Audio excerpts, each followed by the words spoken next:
Na kami tapos naki-party na kami doon. And then lumipat din kami right after dahil yung family naman nag-aakay. So, may konting celebration din. Uso ba sa inyo regaluhan? Oo, meron din naman.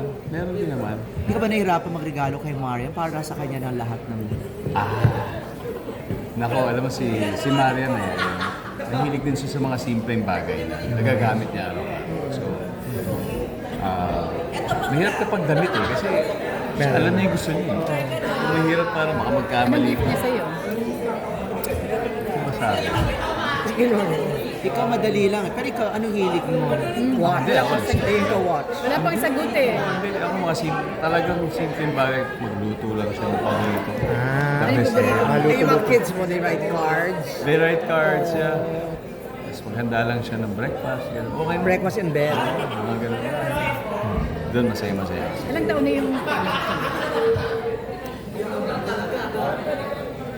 Etong August, na kami, 800 episodes. Grabe. Mga around 3 years. 3 years. 800 episodes. Noong August 18, 800 episodes. How does it feel? Ay, August 15 pala. Anong kaibahan sa paggawa ng pelikula, acting at saka hosting?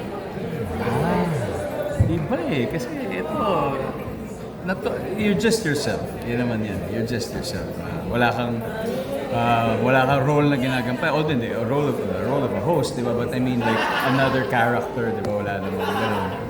And parang talaga parang regular conversations. Parang ka lang nakikipag-biruan parati sa yung mga bisita sa bahay. Mas fun. Mas fun doon. Have you met the host, Steve Harvey? Na-meet mo na ba siya? Not yet. I would love to. Pero you watch the Family Feud? Oo naman. Si Tito Steve. Pati yung original, yung original Steve Harvey, latter part na yun. Original. Kasi ang pamilyar sa atin, sino ba to? Kasi may pero Yung family, hindi. America rin yun. present na si Steve eh. Family Fortune pala yun, iba pala. Wheel of Fortune. Iba, iba yun. So, yung birthday message mo kay Marian, malapit na din.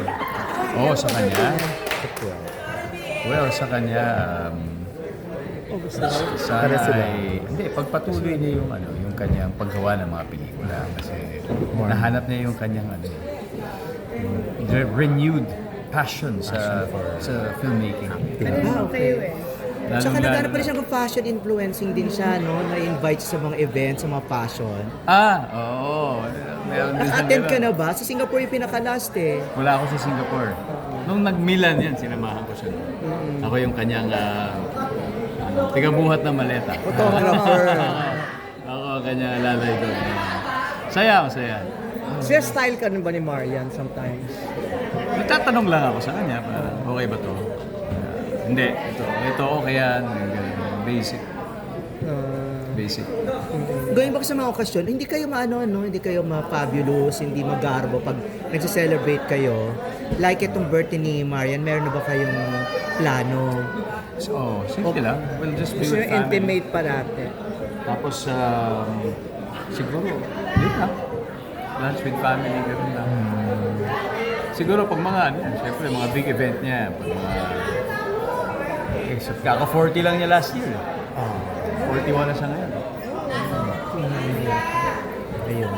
Hindi, wala kayong out of town or... Usually, di ba ganun? Wala na, kasi nagsisimula na ako mag-teleserye. Anong teleserye mo?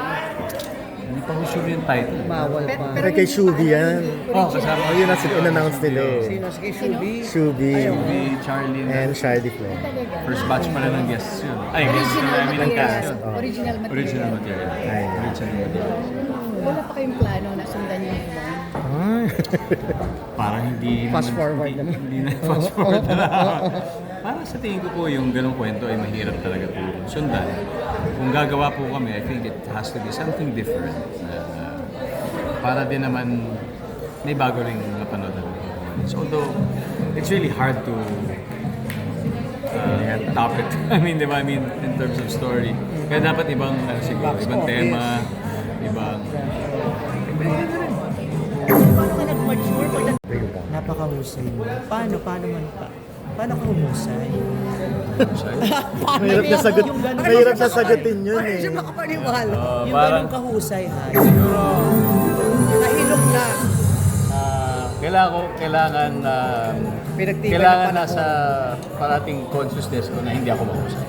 Gano'n lang yan. Parang you have to always Don't be believe in open. your own hype. Kasi kung masyado kang bilib sa sarili mong kakayahan, hindi ka na magiging bukas sa bagong mga matututunan o magiging mas bukas sa lalo na sa trabaho namin bilang aktor, kailangan talaga flexible ka, di ba? Kailangan marati ka nag-a-adjust, depende sa rules. So, hindi ko dapat ganun siya. Yun na, anong reaction mo nanalo si Marian sa Eddie? Sobrang proud ako sa kanya. Sa Eddie sa amin. Sobrang Nanalo siya noon, this time si Marian. Sobrang proud ako sa kanya. Yung buong Balota experience niya is really something for her in terms of sabi ko nga, nare-reignite yung kanyang pagmamahal sa pelikula dahil for a time, di ba, hindi naman siya masyado gumagawa na tapos rewind siya and then that one. So sabi niya, sarap pala talaga umano. Kaya, Okay. May entry kayo ngayon, film festival. wala.